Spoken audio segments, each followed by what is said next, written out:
तो स्टूडेंट्स, आज के लेक्चर में हम लोग एक्सरसाइज 12.1 या 13.1 का ही है, नया बुक में भी ये आ रहा है, पुराना बुक में ये, ठीक है। तो हम लोग सवाल नंबर 10 तक कर चुके थे पिछले लेक्चर में, तो आज हम लोग 11 नंबर सवाल को करते हैं। देखिए,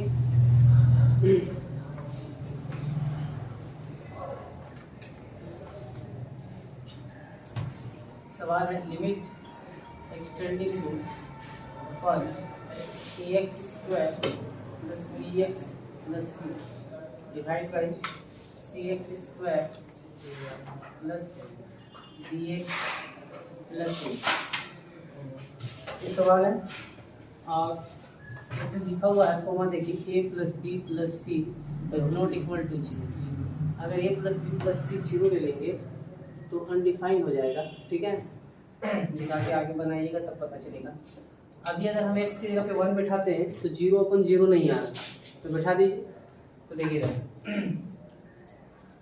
जहाँ पे 1 x है ना, वहाँ पे 1 बैठा है। x का स्क्वायर था तो 1 का स्क्वायर होगा प्लस b इंटू एक्स, तो b इंटू 1 प्लस c, ठीक है। जहाँ जहाँ x वहाँ बैठाइए, तो c इंटू 1 का स्क्वायर प्लस b इंटू 1, ठीक है, प्लस c। तो यहाँ देखो 1 का स्क्वायर 1 ही मिलेगा ना, और ये b हो जाएगा प्लस c। इसको भी यही लिख देते हैं ना डायरेक्ट, क्या है तो स्टेप बढ़ाएंगे। 1 का स्क्वायर 1 और c से गुना करेंगे तो c आएगा, यहाँ b आएगा, यहाँ b आएगा, ठीक। और जैसे ही हम लोग x का बैठाए तो लिमिट लिखना छोड़ दिए, ठीक है। अब सुनो, कुछ नहीं करना है, ऊपर a प्लस बी प्लस सी है ना, नीचे भी थोड़ा सा सजा के लिख दो ना, a प्लस बी प्लस सी। अब समझ में आएगा कि क्यों लिखा था। a प्लस बी प्लस सी के जगह पे आप 0 के अलावा कुछ भी ले सकते हैं, लेकिन 0 नहीं लेना। अगर हम 0 ले लेंगे, यहाँ पे a प्लस बी प्लस सी जहाँ लिखा हुआ है वहाँ अगर हम 0 रख देते तो ये अनडिफाइंड है, नहीं, डिनोमिनेटर में 0 हो जाना मतलब अनडिफाइंड। तो इसीलिए कहा कि आप a plus B plus C does not equal to 0 लेंगे, कि आप a plus B plus C की जगह पे 0 नहीं ले सकते। जैसे देखो, बहुत बार आप इक्वेशन देखते थे ना, x माइनस 1 x प्लस 2, तो यहाँ लिख देता था since x does not equal to -2। इस बात का क्या मतलब, ऐसा लिखा रहता था ना, अपना इंटेंस से पढ़ते आ रहे हैं, रहता था। क्योंकि अगर आप x की जगह पे -2 ले लेंगे तो ये अनडिफाइंड फॉर्म हो जाएगा। इसके अलावा कोई भी नंबर ले लीजिए, कोई दिक्कत नहीं आएगा। अगर ऐसे रहता है यहाँ पे माइनस, तो यहाँ कहता है कि आप नहीं ले सकते, है कि नहीं, बात समझ रहे। तो इसीलिए कहा कि a plus B plus C does not equal to 0, अपने जैसे। तो ये देखिए बराबर है, नीचे तो कट गया, कितना है 1। तो ये आंसर हो गया। बस सिंपल सवाल था, नोट करिए, बस इसको थोड़ा सा समझना, जल्दी से नोट करिए। इसको मैं समझाने के लिए लिखा।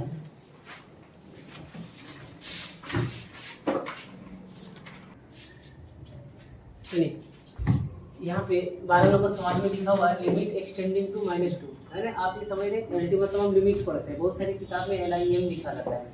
तो limit x tending to -2 1/x plus 1/2 divide by x plus 2, ठीक है। अगर हम x से यहाँ पे यहाँ -2 रख देते हैं तो यहाँ 0 आ जाता है, ठीक। यहाँ पे अगर -2 रखते हैं तो -1/2 प्लस 1/2, ये भी 0 हो जाता है, तो 0/0 आने लगा। तो ना हमारे पास ये फार्मूला लगेगा, ना ही यहाँ कोई फैक्टर वगैरह टूटेगा, देखा टूट रहा है।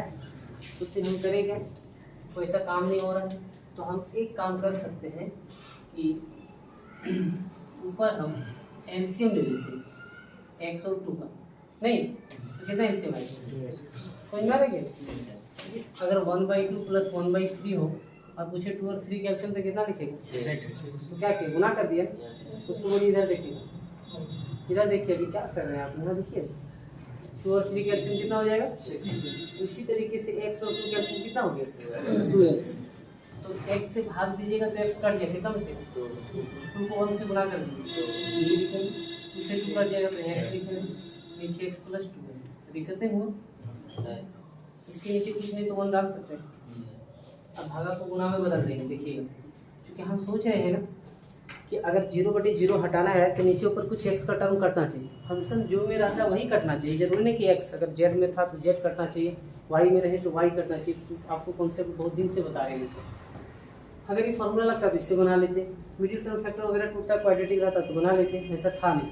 तो अब क्या करते हैं, लिमिट एक्सटेंडिंग टू -2 हम इसको 2 + x को x + 2 लिख सकते हैं, लिख सकते हैं बाई 2x।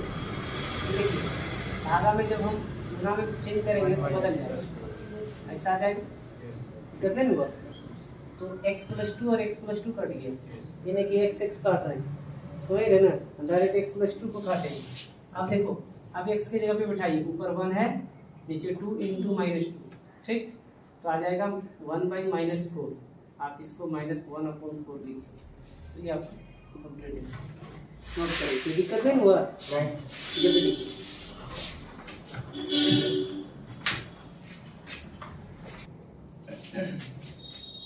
देखिए इस टाइप के सवाल, जब भी रूट वाला सवाल आएगा तो हम इसको कैसे सॉल्व करेंगे।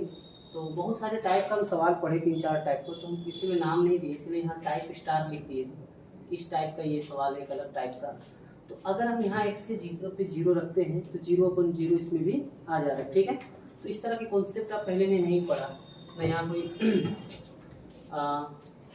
अगर एक लाइन और आप इधर बगैर रूट वाले से इसमें बनाते तो बन जाएगा, लेकिन ऐसा दूसरे सवाल में नहीं होगा। क्या करते, 1 + x का पावर हाफ लिख देते, 1 का पावर भी हाफ दे देते, इधर 1 जोड़ देते, इधर भी जोड़ देते, यहाँ भी 1 जोड़ देते, घटा देते, तो फॉर्मूला में ले आते हैं, इसको बन जाएगा उससे, ठीक है। लेकिन रूट का कॉन्सेप्ट ही सीख लीजिए, जिससे कोई भी रूट का सवाल आएगा तो बन जाएगा, ठीक है। तो देखिए कैसे बनाएंगे इसको। Limit x tending to 0 1 + x -1/x। तो पहले एक बात समझिए, आपने हर का परिमेयकरण पढ़ा है, लेकिन वहाँ पे क्या था, नाम से क्लियर है हर का परिमेयकरण, मतलब अगर हर में रूट रहता है डिनोमिनेटर में तो आप उसको हटाते हैं नहीं, लेकिन अगर ऐसा रहता है 2√2/2 तो आप कुछ नहीं करते, ठीक, ज़्यादा से ज़्यादा 2 काट पे √2 लिख सकते हैं। लेकिन अगर ऐसा हो 2/√2 तो आप क्या करते हैं, √2 से नीचे ऊपर गुना करेंगे, है ना। तो हम उसी तरह का काम करेंगे, या ऐसा रहेगा, देखिए अगर मान लो कि आपके पास 2/√3 - 1 है, तो आप नीचे ऊपर √3 + 1 से गुना करेंगे, तो आप हर का परिमेयकरण कहते हैं। तो हम यहाँ भी रूट और जो है यहाँ पे, तो इसका ऑपोजिट चिन्ह से नीचे ऊपर गुना करेंगे, लेकिन यहाँ हर का परिमेयकरण हम नहीं कहेंगे, काम उसी तरह का करेंगे लेकिन वो चीज़ नहीं करेंगे, ठीक है। तो देखो हम क्या करने वाले हैं, limit x tending to 0 1 + x -1/x, ऊपर जो चीज़ है उसी के ऑपोजिट चिन्ह से नीचे ऊपर गुना करेंगे।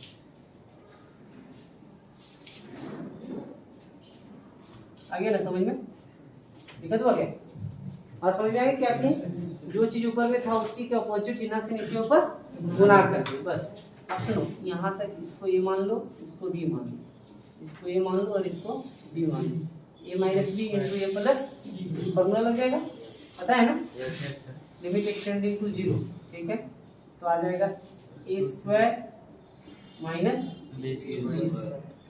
डिवाइड बाय जो नीचे वही लिखिए, x × 1 + √x + 1, ठीक है। आप चाहें तो यहाँ लिख सकते हैं, since a - b × a + b का फॉर्मूला हम यूज़ किए, नहीं क्या होता है, a² - ये ना होता है, इसका इस्तेमाल कीजिए। अब देखो लिमिट एक्सटेंडिंग टू 0, इसका स्क्वायर करेंगे तो रूट हट जाएगा, तो क्या लिखेंगे 1 + x, और यहाँ पे -1, ये -1 और +1 कैंसिल होगा, ठीक है। अभी 0/0 नहीं हटा है, जब x वाला टर्म कटेगा तब तो आप x से x भी आप काट सकते हैं, नहीं तो अगला स्टेप में काटना। देखो इधर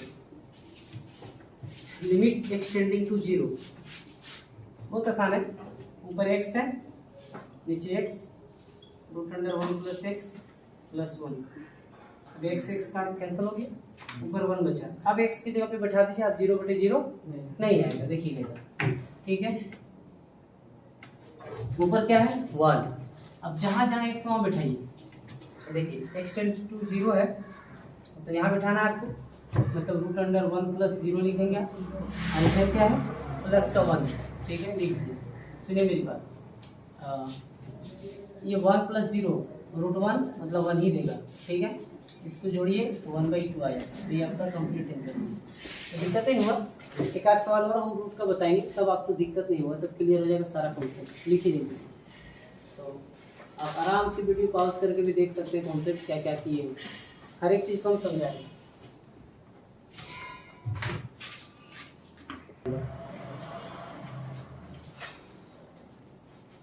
देखिए अभी जो मैंने कॉन्सेप्ट सिखाया उसी कॉन्सेप्ट से ये सवाल बनेगा। अगर आप x की जगह पे देखते रख करके x की जगह पे 2 रखेंगे तो 3 दूनी 6 -2 4 मतलब नीचे 2 आ जाएगा। ठीक, -2 + 2 4 मतलब रूट से बाहर 2 आ जाएगा। 2 - 2 नीचे 0 आ गया, ऊपर भी 0 आ रहा है, मतलब 0/0 का फॉर्म ये भी है। हैं, इसको हटाना है तो कैसे हटाएंगे? तो देखो इधर बात समझना, लिमिट एक्सटेंडिंग टू 2, हम इसको ज़्यादा से ज़्यादा क्या कर सकते हैं? x² - 2 का स्क्वायर लिख सकते हैं, ये ना कर सकते हैं। नीचे देखो इधर 3x - 2 minus root under x + 2, तो जितना नीचे उतना अपोजिट सीधा से नीचे ऊपर गुणा कर दें, हैं? जैसे यहाँ समझना रूट अंडर 3x - 2, इसका चिन्ह नहीं बदलना, इसका बदलना है, यहाँ ध्यान देना।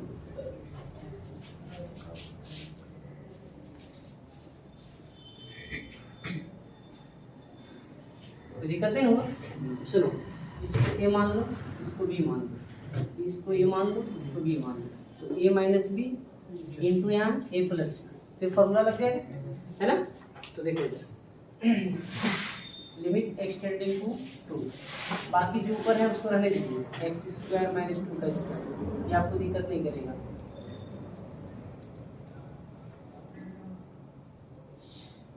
इसको ऐसे ही रहने दीजिए, इसको आप अलग ब्रैकेट में रखना चाहते हैं रख सकते हैं। a - b into a + b, a square मतलब 3x - 2 का रूट अंडर का square minus root under x + 2 का स्क्वायर। ठीक है, फॉर्मूला लगा दिए हम लोग, है ना? अब इससे पहले वाले सवाल में हम फॉर्मूला लिख के भी दिखाया आपको। लिमिट एक्सटेंडिंग टू 2 x² - 2 का square root under 3x - 2 plus root under x + 2। यहाँ देखना एक चीज समझ में आएगी, इसका स्क्वायर करिएगा रूट हट जाएगा, ठीक है, और यहाँ भी स्क्वायर करिएगा रूट हट जाएगा, लेकिन इस तरह कभी मत लिखिएगा, नहीं गलत है। अगर माइनस आने वाला है तो ब्रैकेट लेना है, आपको बताए थे कि मेहमान आने वाला है तो उसको स्वागत करना होगा, समझाए थे ना? ठीक है, या तो माइनस से गुणा करके -x - 2 लिख दिया, याद है ना? और नहीं तो बाहर माइनस से तो इसको ब्रैकेट ले लिए, इसीलिए समझ में आई ना बात क्या बोले?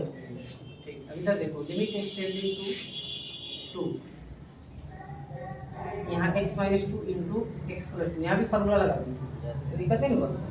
ठीक है, इधर देखो root under 3x - 2 plus root under x + 2, ध्यान देना यहाँ है 3x - 2 माइनस x - 2। ठीक, अगर आप एक स्टेप यहाँ पे बचाना चाहते तो -x से गुना कर दिया रहते, एक स्टेप आपका बच जाता है। चलिए तो लिमिट एक्सटेंडिंग टू 2, ठीक है, x - 2 इंटू x + 2, ठीक है, root under 3x - 2 plus root under x + 2। देखिएगा इधर 3x - x कितना बचेगा? 2x। ठीक, -2 -2 यहाँ से 2 कॉमन लेंगे, बचेगा x - 2 और ये ब्रैकेट कैंसिल हो जाएगा। तो आराम से पढ़िए, कोई दिक्कत नहीं, बताने की जरूरत है, एक एक स्टेप हम बनाए यहाँ तक लिखिए, उसके बाद ऊपर मिटा के करेंगे जगह कम है। ठीक है, जल्दी से लिखिए, मेरे ख्याल से देखिए इधर सुनिए। अब हम क्या करेंगे, यहाँ पर देख रहे हैं कि 2 कॉमन आ रहा है, नहीं तो ले लेते हैं, तो हमारा काम भी बन जाएगा। लिमिट एक्सटेंडिंग टू 2, ठीक है, हमारे पास यहाँ ब्रैकेट x - 2 x + 2, ठीक है, into root under 3x - 2 plus root under x + 2। ठीक, उसके बाद देखो नीचे अगर हम इन दोनों से 2 कॉमन ले लेते हैं तो आएगा x - 2, और जैसे ही x - 2 घटा कि अब 0/0 नहीं आएगा। ठीक है, अब जहाँ जहाँ x है वहाँ पर बैठा दीजिए बिना टेंशन का, तो 2 + 2 इंटू 3 × 2 - प्लस 2 + 2, ठीक, डिवाइड बाई 2, नीचे 2 x है ही नहीं। ठीक है, तो यहाँ देखो 4 आ जाएगा, और यहाँ पे देखो 3 दूनी 6 - 2 कितना आएगा? 4, और यहाँ भी 4 है। तो एक स्टेप आप अगर जंप करते तो डायरेक्ट यहाँ 2 लिख सकते हो। देखिए 4 × 2, तो 2 + 2 ऐसे लिखते हैं। देखो 4 का वर्गमूल 2 है ना, यहाँ भी 2, बाई 2। अब इस 2 से यहाँ भी काम सकते थे, चलो 2 बार भी कट गया, ठीक है।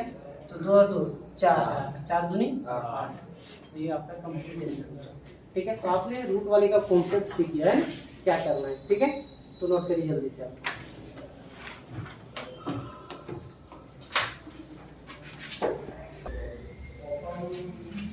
ये जो सवाल है 2022 में पूछा गया था नहीं, एक बोल जी, ठीक है।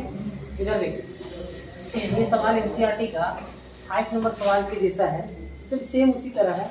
यहाँ पे x+1 का होल पावर 5 लिखा गया, यहाँ 4 लिखते हैं, उससे कोई दिक्कत नहीं है। देखिए कैसे बनाएंगे, लिमिट एक्सटेंडिंग टू 0, ठीक है। 1 + x या x+1 आप लिख सकते हैं, कोई फर्क नहीं पड़ेगा, ठीक है। -1/x, ठीक। तो आप 1 का पावर 4 दे दीजिए, तो फर्क नहीं पड़ेगा, 1 ही आएगा ना। हम इस फॉर्म में लाना चाह रहे हैं, लिमिट एक्सटेंडिंग टू x का पावर n, a का power n divide by x minus, इस फॉर्म में लाना चाह रहे हैं। तो इसका फॉर्मूला होता है ना, n a का पावर n माइनस, ये ना होता है। तो हम इस फॉर्म में लाना चाह रहे हैं, तो हमको पावर देखिए अब दिखने लगा 4, लेकिन अभी नीचे मैच नहीं कर रहा है। जो चीज़ यहाँ होना चाहिए वही चीज़ यहाँ होना चाहिए, वही चीज़ यहाँ होना चाहिए, ऐसा तो है नहीं। यहाँ जो रहना चाहिए वही चीज़ यहाँ भी रहना चाहिए, वही चीज़ यहाँ भी रहना चाहिए, अभी तो नहीं दिख रहा है। आगे चल के हम करते हैं, लिमिट एक्सटेंडिंग टू, देखना इधर 0 था ना, तो हम इधर 1 जोड़ देते हैं, इधर भी 1 जोड़ देते हैं। अरे भाई 0 था ना पहले इधर, तो 0 + 1 ही ना आएगा। तो ये आपको बताया गया था उसी दिन जब हम वो आपको एनसीईआरटी का सवाल पढ़ाएंगे, तो प्रीवियस लेक्चर जाके देखिए कि ये बराबर का काम करता है। तो आप इधर 1 जोड़ें तो उधर भी 1 जोड़ना होगा। जैसे देखो x = y है, इधर 2 जोड़ें तो इधर भी 2 आपको जोड़ना होगा, है ना। लेकिन अगर आपके पास x + y = 0 है, और अगर आप यहाँ पर 2 जोड़ना चाह रहे हैं तो 2 जोड़ दिए, उतना 2 घटाना पड़ेगा, नहीं तब बैलेंस होगा, ठीक है। इसको ऐसे लिखिए तो ज़्यादा समझ में आएगा। जैसे x + y ऐसे, तो आप 2 जोड़िएगा तो 2 घटाना होगा, तब ये बैलेंस है, बस समझ रहे ना। और अगर बराबर की बाईं और दाईं ओर है तो सेम चिन्ह में लिखना होगा, सेम डिजिट सेम साइन। और इस तरह में लिखिएगा तो same digit but opposite sign, तब ना कट जाएगा दोनों। बात समझ में आ रही है। तो यही कॉन्सेप्ट हम लगा है। तो जब ये बराबर की इधर था तो हमने क्या किया कि सेम चीज़ यहाँ लिखा और सेम चीज़ भी लिखा, ठीक है। यहाँ देखो x+1 का होल पावर 4 -1 का पावर 4 डिवाइड बाय x। तो यहाँ पर अगर हम 1 जोड़ेंगे तो 1 घटाएंगे। देखो इसको अलग रख दिए, इसको अलग रख दिए, तो ये चीज़ यहाँ पर है, वही चीज़ यहाँ पर है, वही चीज़ यहाँ पर है। तो आगे जाके लिखेंगे तब आपको ज़्यादा समझ में आएगा। x+1 टेंड्स टू 1 और +0 कितना आएगा, 1 ही ना आएगा। देखो बढ़िया से x+1 का होल पावर 4 -1 का पावर 4 डिवाइड बाय x+1, ठीक है, -2। अब यहाँ तुम ये काम करके देखो बराबर लगेगा। जो चीज़ यहाँ है वही चीज़ यहाँ है, वही चीज़ है, जो चीज़ यहाँ है वो चीज़ यहाँ है, वही चीज़ यहाँ है। पावर भी दोनों का सेम है। यही तुमको यहाँ समझाए थे फॉर्मूला के समय, यहाँ x है, यहाँ भी x है, यहाँ भी x, यहाँ a है, यहाँ a है, यहाँ a, दोनों का पावर भी सेम, तब फॉर्मूला आप लगा सकते हैं। इतना बढ़िया से डिटेल उसने सवाल बनाए थे, लेकिन आपके ध्यान में तुरंत जाता नहीं। तो आप सुनिए, आप फॉर्मूला लगाएंगे। आप यहाँ चाहें तो इसको मिडिल ब्रैकेट में भी रख सकते हैं, कोई दिक्कत नहीं। तो n की जगह पे कितना है फॉर्मूला देखिए, n × a का पावर n - 1 होता है ना, तो n की जगह कितना है 4 और a की जगह पे 1, तो 1 का पावर n माइनस मतलब 4 - 1। तो देखो 4 1 का पावर कितना आ जाएगा 3, तो कुछ है ना 4 × 1 तो आ गया 4। तो ऑप्शन कितना नंबर 1 नंबर। दिक्कत हुआ जल्दी से आंसर सही है ना। आंसर सही आने से थोड़ी होगा, कॉन्सेप्ट बना सही ले रहे। हमने कहा भी बनाने के लिए टिक मारने के लिए, तो हम आंसर पहले ही बता दिए आपको। तो इसमें 5 आया था, इसमें 4 आएगा।